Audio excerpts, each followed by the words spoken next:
कैसे इसेमा सेंसे ने attack on Titan बनाया, उन्होंने अटैक ऑन टाइटन बनाने के लिए कितना स्ट्रगल किया और क्यों भाई अटैक ऑन टाइटन एक मास्टरपीस है। तो आज हम जानने वाले हैं whole life of the goat Hajime Isayama sensei. Hajime Isayama sensei का जन्म हुआ था 29 अगस्त 1986 को एट उएडा प्रीफेक्चर जापान। ये एक रूरल एरिया था जो कि माउंटेन से सराउंडेड था, just like paradise island wall से सराउंडेड था। इसेमा सेंसे जब छोटे थे तब वो हमेशा से उस माउंटेन की पार की दुनिया देखना चाहते थे। तो इसेमा सेंसे को अपने होम टाउन से इंस्पिरेशन मिली वॉल्स क्रिएट करने के लिए। इसेमा सेंसे के फादर एक फार्मर थे क्योंकि वो एक रूरल एरिया में रहते थे। इसेमा सेंसे बचपन से ही मांगा आर्टिस्ट बनना चाहते थे, बट उनको इतना बढ़िया ड्रॉ करना नहीं आता था और उनके फादर चाहते थे कि वो मांगा आर्टिस्ट की जगह कोई दूसरा करियर चूज करे क्योंकि मांगा इंडस्ट्री अनस्टेबल थी। बट इसेमा सेंसे ने अपने ड्रीम को फॉलो किया और मांगा आर्टिस्ट बनने के लिए जी जान लगा दी। इसेमा सेंसे ने अटेंड किया हिता रिंको सीनियर हाई स्कूल और इसी साथ ही इसेमा सेंसे ने मांगा कॉन्टेस्ट में भी पार्टिसिपेट करना शुरू कर दिया था। स्कूल से ग्रेजुएट होने के बाद इसेमा सेंसे गए manga design program of arts department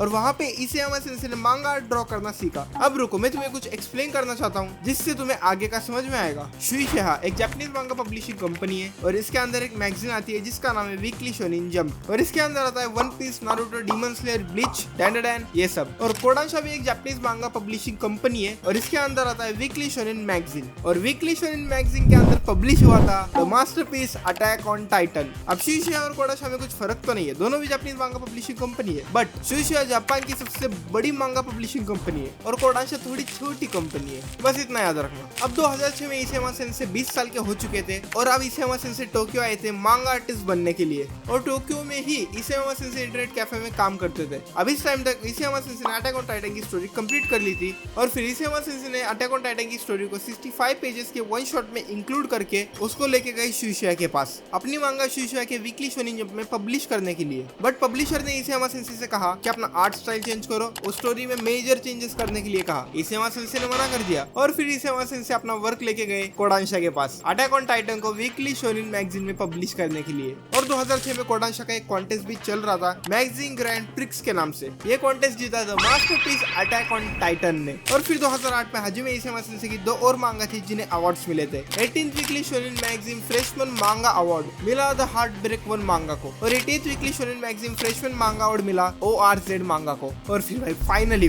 2009 में attack on Titan the masterpiece publish होना शुरू हुआ। तो ऐसे बना था attack on Titan. Attack on Titan का सीरियलाइजेशन शुरू हुआ बेसत्सु शोनिन मैगजीन में। ये एक मंथली मैगजीन थी, जस्ट लाइक बोरुटो टू ब्लोटेक जैसे हर महीने एक बार आता है, ऐसे ही अटैक ऑन टाइटन महीने में एक बार आता था। अटैक ऑन टाइटन जो कि one of the best selling मांगा ऑफ ऑल टाइम में से एक है, जिसके 140 मिलियन कॉपीज बिक चुकी है नवंबर 2023 तक और जिसे मैं और तुम मास्टरपीस मानते हैं। अटैक ऑन टाइटन को 2011 में कोडांशा का मांगा अवार्ड मिला था, 2013 में anime and manga grand prix award, 2013 में 15th Angouleme international comics festival award, अगर भाई मैंने सही प्रोनाउंस किया है तो। 2013 में इसेमा सेंसे के होम टाउन में एक रिसोर्ट था जो कि अटैक ऑन टाइटन फ्री में दे रहा था। 1 नवंबर 2014 को इसेमा सेंसे के होम टाउन में एक स्पेशल इवेंट रखा गया अटैक ऑन टाइटन के लिए, जिसको अटेंड करने 2500 लोग आए थे। और फिर उसी दिन इसेमा सेंसे ने हिता कल्चरल हॉल में टूरिज्म पे स्पीच दी थी और टूरिज्म के एम्बेसडर भी बना दिए गए हिटा सिटी के मेयर द्वारा, किसके हरा था। और फिर दिसंबर 2018 में उन्होंने अपने ब्लॉग में रिवील किया कि उन्होंने शादी कर ली है। किससे शादी की ये रिवील नहीं किया बिकॉज ऑफ सेफ्टी रीजंस। और फिर 9 अप्रैल 2021 को अटैक ऑन टाइटन की मांगा खत्म हो गई और खुद इसेमा सेंसे ने कहा कि एंडिंग अच्छी हो सकती थी। नवंबर 2022 में इसेमा सेंसे एनिमे एनवाईसी में आए थे, मतलब न्यूयॉर्क सिटी में इंटरव्यू दे रहे थे। तब वो रोते रोते कहते हैं कि thanks for reading attack on Titan. और हाँ, by the way Mikasa he first character थी जो कि इसेमा सेंसे ने ड्रॉ की थी, ना ही एरन ना ही लीवाई। तो ये थी इसेमा सेंसे की whole life. I know video थोड़ी सी छोटी है बट मैंने इसमें सब कुछ डाल दिया जो कि मुझे पता था। भाई ऐसे ही कोई गोट नहीं बन जाता। जब अटैक ऑन टाइटन का सीरियलाइजेशन चल रहा था तब इसेमा सेंसे बस 1 से 3 घंटा सोते थे। तो ये चूते नेक्स्ट वीडियो में बोलेगा कशी है, बाय बाय।